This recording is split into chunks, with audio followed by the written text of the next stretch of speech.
지난 시간에 왜 성경이 하나님의 말씀인가? 종교마다 경전이 있죠.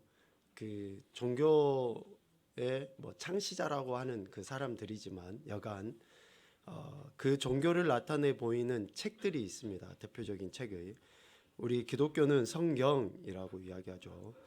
거룩한 책, 거룩한 경전, 의미 자체가 그렇습니다. 불교에서는 불경 이렇게 이야기하죠. 그러니까 불경스러운 거예요. 그거는 참 아는 사람들만 아는 거고. 우리는 성경이잖아요. 성경. 그러니까 거룩한 경전, 성스럽다. 불경은 불경스럽다. 폄훼가 아니라 그냥 말이 이제 그런 단어가 있는 거예요. 그러니까 거룩한 책인 것이죠. 근데 이 거룩한 책은 하나님에게만, 하나님의 말씀에게만 붙여요. 그러니까 다른 책들은 성경이라고 말을 하지 않아요. 그들이 하나님의 말씀만을 성경이라고 이야기하죠. 성경이라고 확실하게, 그러니까 증거가 기록이 되어져 있어요.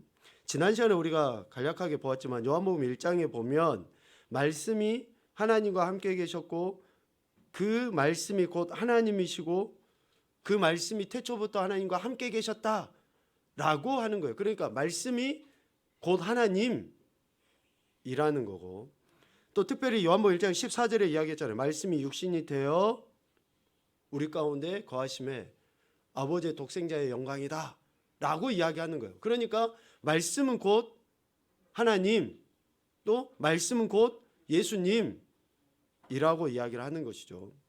그리고 디모데후서 3장 16절에서 이야기하는 것처럼 모든 성경은 하나님의 감동으로 된 것으로, 이 하나님의 감동으로 된 것으로라는 것을 문자적으로 이렇게 풀어보면 하나님께서 호흡하시는 대로라고 그래요. 하나님께서 호흡하시는 대로. 그러니까 우리가 말을 할 때 이 말이 어떻게 나옵니까? 입 안에서 그 공기의 움직임으로 따라서 말 소리가 들리는 거잖아요. 그러니까 하나님께서 호흡하시는 것이 우리 귀에는 말로 들리는 거죠. 창세기 2장에 하나님이 사람을 지으시고 코에다 뭘 불어넣으십니까? 생기. 그러니까 하나님의 호흡하심, 생기가 곧 말씀이라는 거죠. 그 말씀이 살아있다.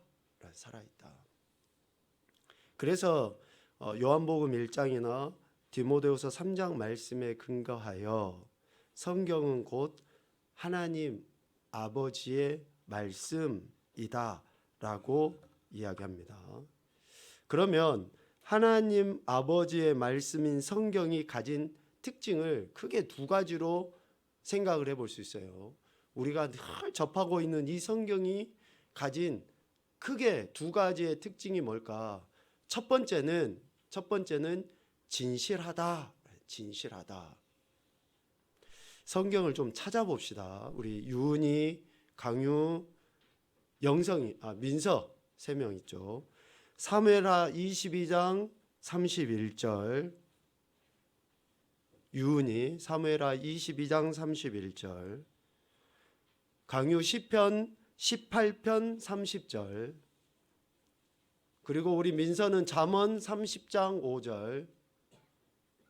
민서야 모자 벗고. 잠언 30장 5절. 자, 우리 사무엘하 22장 31절 마이크 있죠? 우리 유은이부터 한번 읽어봅시다. 시작. 하나님의 도는 완전하고 여호와의 말씀은 진실하니 그는 자기에게 피하는 모든 자에게 방패시로다. 아멘. 자, 우리 강유 시편 18편 30절 시작. 하나님의 도는 완전하고 여호와의 말씀은 순수하니 그는 자기에게 피하는 모든 자의 방패시로다. 아멘. 자, 잠언 30장 5절 시작. 하나님의 말씀은 다 순전하며 하나님은 그를 의지하는 자의 방패시니라. 아멘. 자, 여러분 말씀을 이 세 구절의 말씀을 들으셨죠? 동일하게 나오는 단어가 뭐예요? 하나님의 말씀은 하나님의 말씀은 진실하고 순전하다, 순수하다.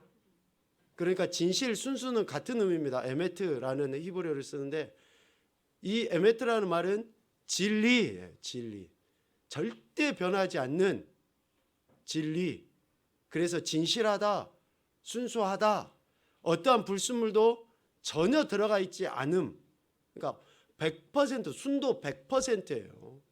세상에 그 어떤 것도 순도 100%는 없잖아요. 오직 하나님의 말씀은 그 어떤 첨가제가 들어가 있지 않는.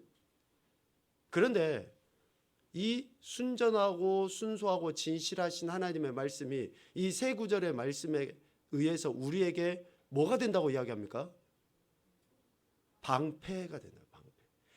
그 말씀을 의지하는 자에게 방패가 된다라고 분명하게 말씀하고 있습니다. 이 진실하다, 순수하다라는 히브리어가 에메트, 진리라고 이야기했잖아요. 이 단어의 어근이 뭐냐면요, 아만이에요. 아만. 어근이 아만. 많이 들어보지 않았습니까? 아멘.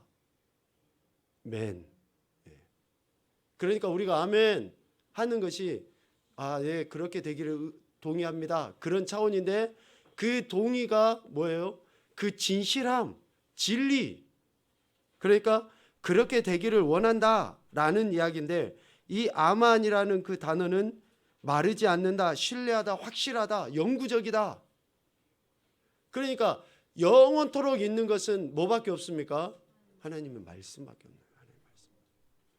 그래서 우리가 아멘 하는 거예요. 아멘. 그 하나님의 말씀을 의지하는 자들에게 하나님의 말씀은 방패가 되신다라고 이야기합니다. 애워싸고 보호해 주시고, 그러므로 성경 곧 하나님의 말씀을 우리는 의지해야 됩니다. 의지해야 돼요. 이 의지한다라고 하는 것은 두 가지 차원입니다. 첫째는 우선순위의 문제예요. 우선순위의 문제. 의지는 해요. 그런데 돈도 사람도 다 의지하다가 안 되니까 성경을 의지하는 게 아니에요. 하나님의 말씀을 제일 먼저 의지하는 것이 의지하는 거예요. 우선순위의 문제입니다. 여기서 의지한다라고 하는 것은. 두 번째는 믿음의 문제예요. 믿음의 문제. 신앙의 절대 기준이에요. 신앙의 절대 기준. 그러니까 우리가 정말로 하나님을 믿는다라고 할 때 그 믿는다라고 하는 것을 뭘 믿는 거예요? 뭘 믿는가? 하나님 말씀을 믿는 거예요. 말씀을. 우리의 감각을 믿고 감정을 믿고 하는 게 아니라 하나님께서 하신 말씀을 믿는 것이고 그 말씀을 믿고 의지하는 자들에게 하나님께서 그 말씀으로 우리의 방패가 되어 주신다라고 이야기를 하는 것입니다. 그래서 우선순위의 문제고 믿음의 문제고 삶의 최상의 가치가 하나님의 말씀이라는 것을 인정하는 것이 의지하는 것이라는 거죠. 크게 두 번째로 성경인 하나님의 말씀은 첫째는 진실하다 그랬죠. 하나님의 말씀이 가진 특징을 두 가지로 이야기한다 했어요. 첫 번째는 진실하다. 두 번째는 살아있다. 살아있다.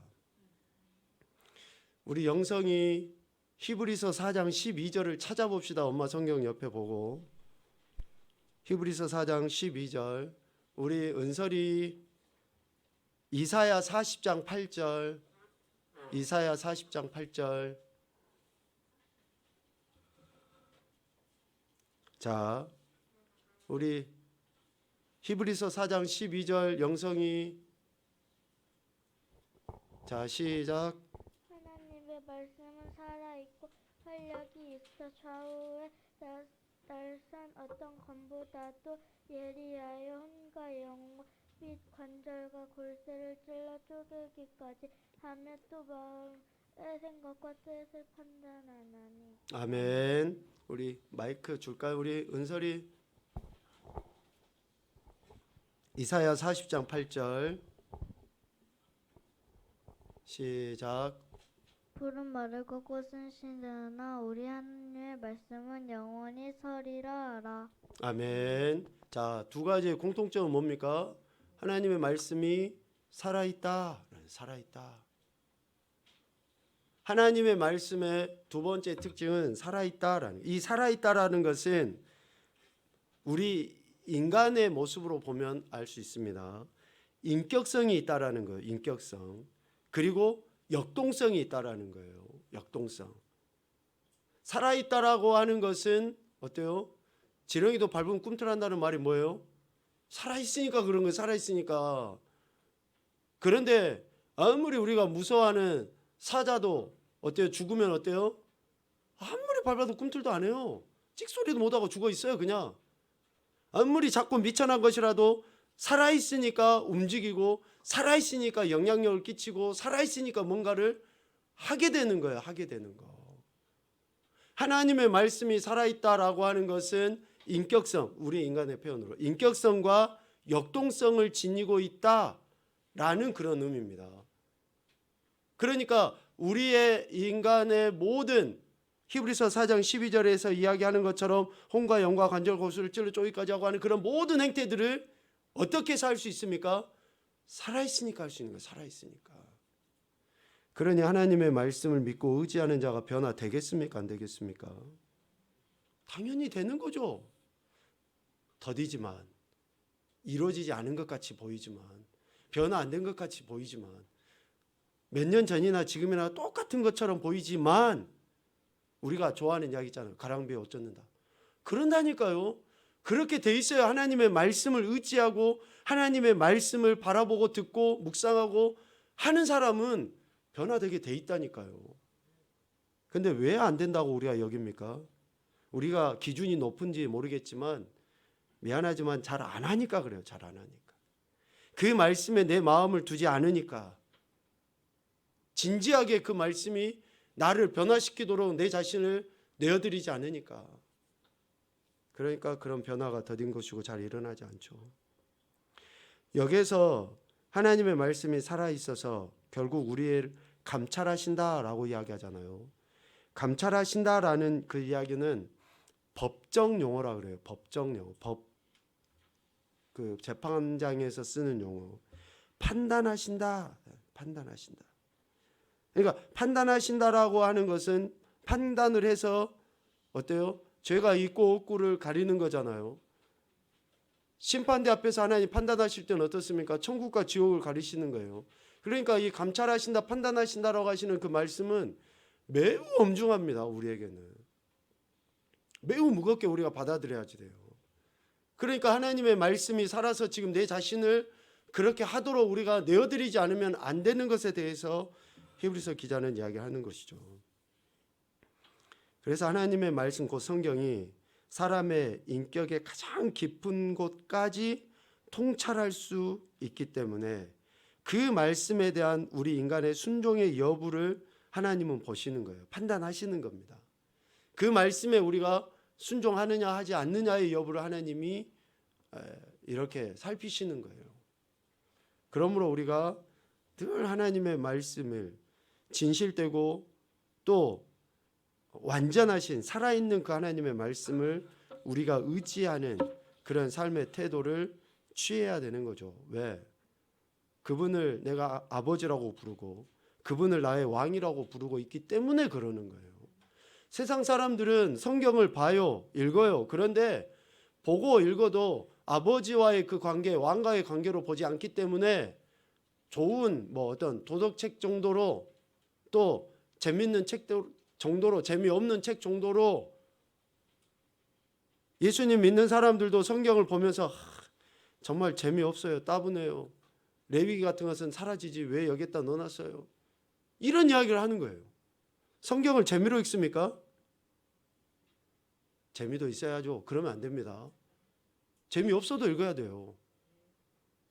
성경은 재미로 읽는 책이 절대 아니에요. 아니 하나님의 말씀, 아니 아버지의 말씀, 왕의 말씀에 대해서 왕이 한 말에 대해서 재미없으면 안 듣습니까? 재미하고는 전혀 관계가 없어요. 우리는 반드시 들어야 되고 반드시 그 말씀을 듣고 순종한 것만 우리에게는 있어요. 그러니까 이해가 안 돼도 그냥 무조건 읽으세요. 네. 이해가 안 돼도 읽으셔야 돼요. 이해가 지금 가고 있잖아요. 벌써 한 달이 지났는데. 이해가 가고 있잖아요. 이해가. 그러니까 이해가 안 돼도 읽다 보면 이해가 돼요. 아니 여러분, 성령님을 여러분들이 무시하는 처사잖아요. 여러분이 이해가 안 된다고 성령님이 역사를 안 하십니까? 아니, 내가 이해가 안 되고 내가 잘 모른다고 해서 내 안에 계신 성령님이 주무시고 계시냐고요. 이해가 안 돼도 보고 듣고 씨름하면 성령님이 깨닫게 하시는 거죠. 그래서 우리는 성령의 감동으로 기록된 이 하나님의 말씀을 성령의 의지에서 읽어야 되고 성령의 의지에서 삶에서 순종으로 나타내 보여지도록 하나님의 은혜를 구하는 거예요. 그것이 바로 하나님의 말씀을 대하는 우리의 자세입니다. 재미없어요. 그러나 마땅히 들어야 할 말이기 때문에 하나님이 우리에게 말씀하신 거고, 말한 것처럼 그 말씀을 들을 때 우리의 영과 육에 정말 소위 말하는 살과 피가 되기 때문에 그 말씀을 우리가 듣고 그 말씀대로 삶을 살아내야 한다라는 것이죠. 이렇게 하나님의 말씀에 대한 가치를 알고 있었던 마리아는 예수님의 발치에 앉아서 그 말씀을 듣기 위해 온전히 집중합니다. 그에게 마리아라는 동생이 있어 주의 발치에 앉아 그의 말씀을 듣더니, 여기 발치에 앉아라는 그 말은 곁에 앉아, 예수님의 바로 곁에 앉아 그 친밀함을 이야기하죠. 또 듣기 위한 열심을 이야기해요. 여러분, 관계 안에서 보잖아요. 좀 저 사람과 그 친밀하다 싶어지면 어떻습니까? 점점 거리가 좁혀져요. 거리가 좁혀져요. 그런데 좀 관계가 좀 껄끄럽고 또 뭐 그렇다 그러면 점점 멀어져요. 다 느끼고 알잖아요, 여러분들도. 저하고 지금 점점 거리가 멀어진 사람들이 있어요. 그러시면 안 됩니다. 저하고 점점 가까워져야지 됩니다. 1년 12달이 돼도 저한테 전화 한 통도, 제가 전화도 물론 해야 되지만 제게 전화도 안 하고 그런 사람들이 있어요. 나빠요. 그러시면 안 돼요. 아니, 목사하고 좀 친하게 지내야죠. 친하게. 가까이서 친밀함을. 제가 전화하면 뭔 일 있는가 싶어가지고 부담 갖잖아요, 여러분들이. 그러니까 이런 친밀함이, 마리아는 예수님과의 그 친밀함, 그래서 발치에 앉아서 또 말씀을 듣고자 하는 그 열심으로 예수님 앞에 가까이 나간 거죠. 왜요? 말씀의 그 가치를 알기 때문에 그런 것입니다. 그래서 우리가 성경을, 하나님의 말씀을 어떻게 대해야 하는가라는 것을 생각을 해보게 됩니다. 성경을 어떻게 읽어야 될까? 좀 실제적인 우리의 삶에 적용해 볼 수 있는 내용들로 한번 생각을 해보죠. 첫째, 조용한 장소를 찾아서 읽습니다. 조용한 장소를.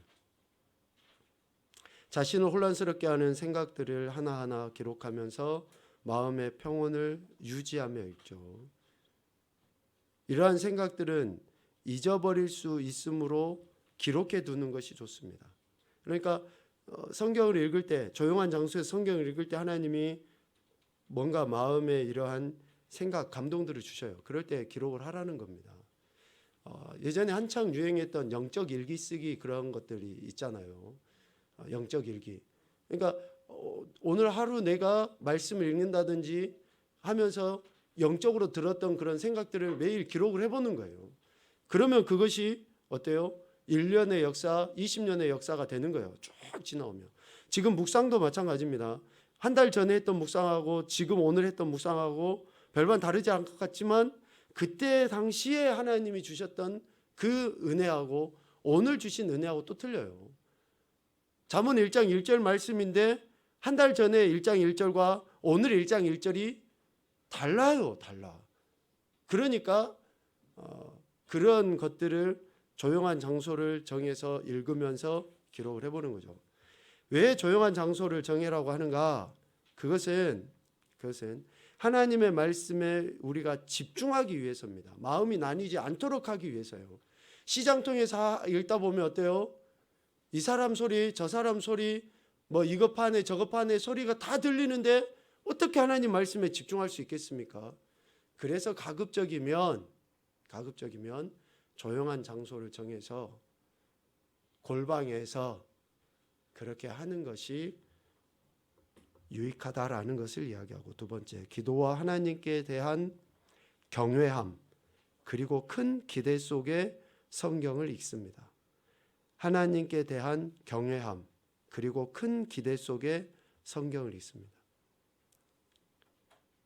레마의 말씀을 듣기 위함이죠. 기대하기 위함입니다. 로고스로 표현되어져 있는 하나님의 말씀이 레마, 즉 내게 주시는 말씀이 되도록 그것을 기대하며 하나님 말씀을 읽는 거예요. 그렇게 그 말씀이 내게 주시는 말씀으로 기대하고 읽을 때에 구체적인 내 삶의 현장에서 어떻게 하라고 하시는지를 듣게 되죠. 우리 찬홍이 사도행전 2장 42절 시작. 그들이 사도의 가르침을 받아 서로 교제하고 떡을 떼며 오로지 기도하기를 힘쓰니라. 아멘. 디모데후서 3장 16절은 우리가 앞서 봤던 말씀이죠. 그래서 하나님께 대한 이러한 그 기대, 즉 내게 주실 말씀으로 기대하고 있는 겁니다. 세 번째는 성령의 인도하심을 구하면서 성경을 읽습니다. 가장 기본요 핵심이죠. 성령의 인도하심을 구하면서 성경을 읽습니다. 요한복음 16장 13절 우리 한나 시작. 그러나 진리의 성령이 오시면 그가 너희를 모든 진리 가운데를 인도하시리니 그가 스스로 말하지 않고 오직 들은 것을 말하며 장래 일을 너희에게 알리시리라. 아멘. 우리 연우가 로마서 12장 2절을 좀 이따 읽죠. 자, 성령 하나님의 인도하심을 구하면서 성경을 읽는다. 여러분, 앞서도 이야기했던 것처럼 여러분들 안에, 예수님을 믿는 이들 안에 성령 하나님이 계시잖아요. 성령 하나님은 언제 일하십니까? 성령 하나님은 언제 일하셔요? 지금, 지금 항상 일하고 계시죠. 근데 우리가 그 항상 일하고 계시는 걸 의식을 못하고 살아가고, 또 항상 일하고 계시는데 그때마다 우리가 도움을 구하지를 않고 있어요. 그러니까 직접적으로 내게 성령님이 역사하고 계시는 것을 우리가 경험을 못하는 거죠. 특별히 성경을 읽을 때는 성령님의 도우심을 구하십시오. 그러면 앞서 이야기한 것 같이 소위 재미없다라고 여겨졌던 것이 송이꿀보다 달 줄로 믿습니다. 그렇게 되는 거예요. 로마서 12장 2절 우리 연우 한번 읽어봅시다. 너희는 이 세대를 본받지 말고 오직 마음을 새롭게 함으로 변화를 받아 하나님의 선하시고 기뻐하시고 온전하신 뜻이 무엇인지 분별하도록 하라. 아멘. 자신을 새롭게 함으로 잘못된 부분을 개선하려는 마음, 변화하려는 마음으로 성경을 읽어야 됩니다. 변화하려는 마음으로 성경을 읽는 거예요. 그리할 때에 하나님은 성령으로 앞서 히브리서 4장 12절 말씀처럼 우리를 그렇게 변화시켜 가요. 우리를 그렇게 변화시켜 갑니다. 여기에는 의지적인 결단이 반드시 필요합니다. 개선하려는 마음, 변화하려는 마음은 의지적인 결단이 반드시 필요해요. 성령 하나님이 우리를 통해서 역사하시도록 우리가 그렇게 내어드리고, 또 그러한 마음을 간구하며 읽을 때에 우리는 변화됩니다. 시편 25편 4절 우리 려원이가 한번 읽어볼까? 시작. 여호와여 주의 도를 내게 보이시고 주의 길을 내게 가르치소서. 아멘. 하나님의 말씀, 즉 자신의 계획과 결정에 대한 또 어쩌면 중보기도, 묵상 속에서 성경을 읽는 거죠. 그래서 하나님께 우리의 계획을 내어 맡기는 겁니다. 시편 119편 105절 말씀처럼 주의 말씀이 우리 발의 등이고 길의 빛이라고 이야기한 것처럼 우리의 계획과 결정을 성경 말씀을 통해서 알게 됩니다. 게오르그 윌러라는 분이 이렇게 표현을 해놨어요. 우리 생활에 있어서 영적인 힘은 우리 생활과 사고에 있어서, 생활과 여러 생각에 있어서 성경이 차지하는 위치와 정비례한다. 그러니까 우리가 하나님 말씀을 읽고 하나님 말씀의 가치를 얼마만큼 두느냐에 따라서 우리 삶 가운데 실질적인 영적인 힘이 발휘되느냐 발휘되지 못하느냐가 판가름나게 되어 있다라는 겁니다. 자, 성경을 읽을 때 주의사항도 있죠. 성경은 다른 책들보다 또한 경건한 문학보다 더 중요하다. 이거는 말할 필요도 없는 거죠. 모든 책 가운데 하나님 말씀. 그러니까 이거는 비교 자체가 될 수 없지만 그냥 우리가 그렇게 표현을 하는 거예요. 하나님 말씀과 다른 것은 비교의 대상이 아닙니다. 두 번째, 성경은 서로 연결되어 있다고 하는 관계 속에서 파악하는 것이 중요하다. 서로 연결되어 있다고 하는 관계 속에서 파악하는 것이 중요하다. 그러니까 구약과 신약은 하나의 주제를 갖고 있죠. 그리고 원래 성경은 장과 절이 구분이 없다 그런 것처럼 다 성경은 하나의 메시지를 위해서 기록되어진 책이에요. 그 메시지의 결국은 뭡니까? 하나님 나라. 그리고 그 하나님 나라를 보이시기 위해서 예수 그리스도. 이것 때문에 성경이 기록된 거니까. 그래서 우리가 성경을 읽으면 하나님 나라에 대한 확신을 갖게 되어 있습니다. 예수 그리스도의 존재와 사역에 대해서 믿음을 갖게 돼 있어요. 성경을 읽다 보면. 왜 사람들이 구원의 확신이 없는가? 이것은 다른 어떤 문제가 아니에요. 하나님 말씀을 안 들으니까 확신이 없는 거예요. 하나님 말씀은 이 주제를 가지고 계속 이야기하거든요. 사람들이 그러니까 기록한 기자라고 하죠. 기자. 받아서 쓰는 거니까. 이 기자들이 40여 명이 돼요. 그런데도 일률적으로 그들은 이 하나님 나라에 대해서, 하나님 나라를 나타내 보신 예수 그리스도에 대해서 지금 증거하고 있는 거예요. 그러니까 우리가 성경을 읽다 보면 예수 그리스도의 존재와 사역 그리고 하나님 나라에 대한 확신을 갖게 돼 있어요. 천국에 대한 소망, 확신이 있습니까? 날마다 말씀을 통해서 그것을 재확인해야 되는 거죠. 문장에서 단어들을 떼어서 읽지 말고 이해하기 어려운 부분에 얽매이지 않을 뿐더러 전념하지 않고 모든 것을 그리스도의 순환사적인, 띄어쓰기가 잘못됐습니다. 그리스도의 순환사적인 관계 속에서 파악하는 것이 중요하다. 어려운 부분 얽매이지 마십시오. 그냥 이해 안 돼도 그냥 읽어 나가십시오. 거기에 빠져 있다 보면 헤어나지 못해서 해마다 창세기 출애굽기 19장까지만 읽다가 말아버려요.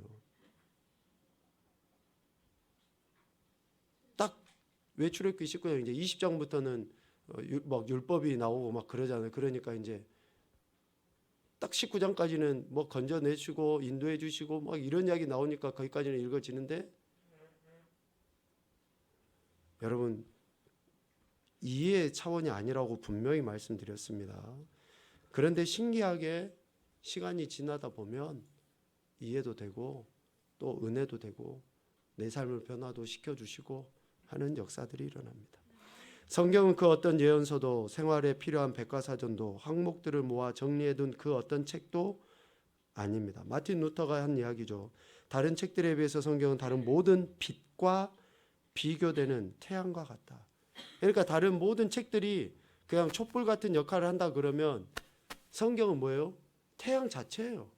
그 어떤 빛과도 비교 자체가 되지 않는 태양 자체가 성경이다라고 마틴 루터가 이야기한 거예요. 그만큼 하나님의 말씀이 소중하고 가치 있는데 우리가 그렇게 가치를 두고 있는지 생각을 하는 거죠. 성경은 언제 읽어야 될까요? 규칙적으로 읽어야 됩니다. 날마다 성실하게. 정해서 꾸준하게 읽으십시오. 영의 양식이라고 이야기했죠. 그것처럼 그냥 한꺼번에 다 읽어버릴란다. 그렇게 해서도 안 되고요.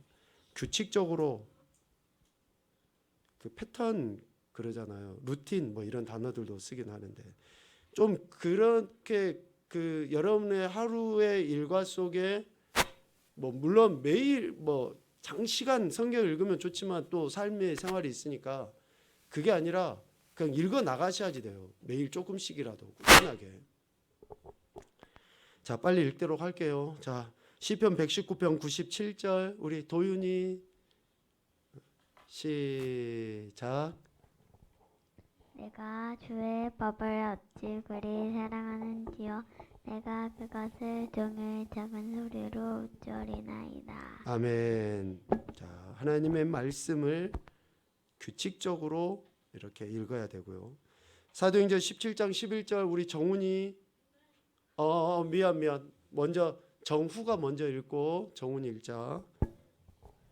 베라에 있는 사람들은 데살로니가에 있는 사람들보다 더 너그러워서 간절한 마음으로 말씀을 받고 이것을 그러한가 하여 날마다 성경을 상고함으로. 아멘. 자, 날마다 성경을 상고함으로. 흥미 있을 때만 성경을 읽는 것이 아니고 꾸준히 읽는 것이 매우 유익합니다. 성경은 아침에 읽어야 됩니다. 기쁜 말씀 묵상을 통해 하루를 기도로 생각하며 어떻게 생활할 것인지에 대해서 결정하도록 하기 때문에 하루를 시작할 때에 말씀을 읽는 것이 좋고요. 또 낮 동안에도 읽어야 됩니다. 중간중간에 다운될 수도 있고 어떤 문제가 생기고 해결해야 될 것들이 생길 때에 새로운 힘을 얻게 됩니다. 그래서 그것을 수정하고 또 이렇게 새로 가다듬어 갈 수가 있습니다. 그래서 낮에 읽어야 되고 또 성경을 밤에 읽어야 됩니다. 밤에 읽으면서 하루를 마감하고 또 부족하고 죄된 부분들을 회개하면서 또 감사할 뿐만이 아니라 그렇게 성경을 읽고 자면 하나님 주신 평안함을 얻을 수 있습니다. 여기에 중요한 문구가 있죠. 성경 읽기의 축복은 인내함에 있습니다. 인내함에.